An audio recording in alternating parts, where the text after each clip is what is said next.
Caros amigos da Legião da Santa Cruz, esse é mais um editorial. Eu sou o professor Rafael Queiroz e hoje nós iremos refutar mais uma falácia que tenta corroborar e legitimar o Estado de Israel, o ilegítimo Estado de Israel. Recentemente aventaram a tese de que os judeus teriam direito à terra porque eles foram os que construíram a infraestrutura da Palestina. Segundo essa tese, os judeus já teriam, nos anos 20, todos os elementos necessários para terem um Estado na Palestina, já que estariam a colonizar a área, desenvolvendo sua infraestrutura, de modo que, assim, haveria um direito dos judeus à terra em razão dessa atividade colonizatória.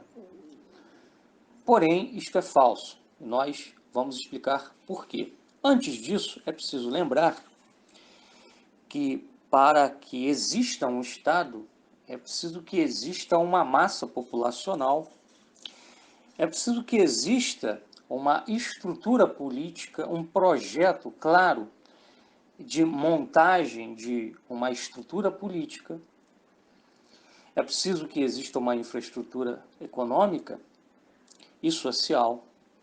Nós iremos mostrar aqui que nada disso existia nos anos 20, no tocante àqueles judeus que estavam lá na Palestina na época.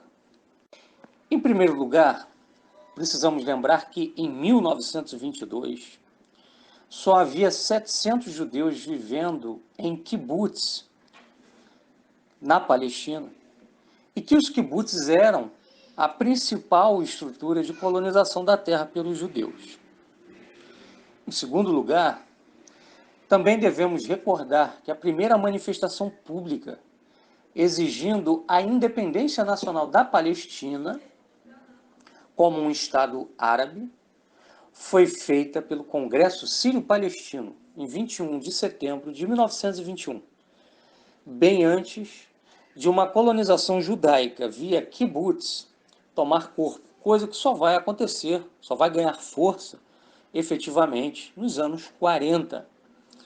Então, muito antes dos judeus estarem organizados, efetivamente organizados política, econômica e socialmente, em 21, os palestinos já tinham estruturado uma proposta de montagem de um Estado árabe, ali na região. Em terceiro lugar, é preciso dizer que o kibbutz é uma terra coletiva que se embasa numa agricultura coletiva. É um modelo de exploração socialista da terra. Os dados a respeito dos anos 20 são esses. Só havia 700 judeus no começo dos anos 20 nestas terras, e, portanto, não havia nem massas judaicas, nem organização de uma massa judaica nessa data. Não havia uma estruturação política dessa massa. Estado exige massa populacional estruturada numa forma política, mas ela era faltante, então. Em quarto lugar, é preciso dizer também que durante os anos 20, os judeus não tinham gente suficiente para garantir a decolagem de uma infraestrutura para a formação de um Estado judeu. Basta olharmos o debate havido na época entre Ben-Gurion e Jabotinsky, dois dos mais importantes líderes sionistas que foram responsáveis pela formação do Estado judeu que viria a ser efetivado nos anos 40, depois da Segunda Guerra Mundial. Ben-Gurion queria um povoamento com base na liderança do Stadrut, um sindicato sionista que promovia indústria e agricultura na região, e preferiu o imigrante judeu disposto a trabalhar na terra, enquanto que o Mishrash, partido religioso do sionismo, encorajava a vinda de judeus de guetos ligados a atividades especulativas capitalistas, mas estes iam para Tel Aviv, pois não tinham disposição de trabalhar na colonização da terra.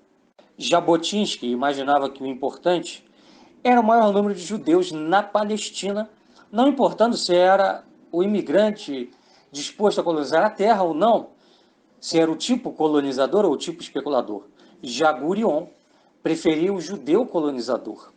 Esses impasses acabaram fazendo que o tipo predominante nos anos 20 fosse o judeu especulador, o que trouxe severos baques à formação dessa infraestrutura, pois dos 100 mil judeus que entraram na Palestina nos anos 20, 25% não se fixaram, justamente porque eram judeus especuladores. Jabotinsky considerava 30 mil um número de entradas anuais satisfatório para formar essa infraestrutura e para fazer com que a colonização judaica da Palestina decolasse. Porém, só em 1934 esse número foi atingido e ultrapassado com a chegada de 40 mil judeus. Logo, os próprios líderes sionistas reconheciam que a estruturação dos elementos para um Estado só começaram a se delinear nos anos 30 e não nos anos 20.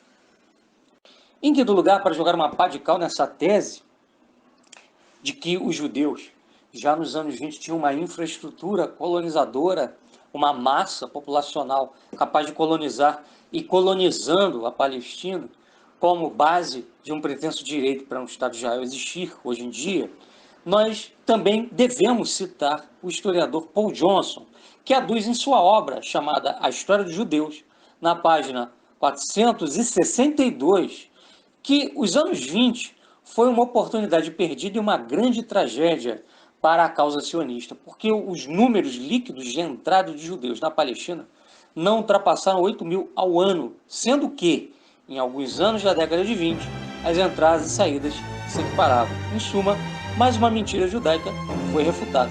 Viva Cristo Rei!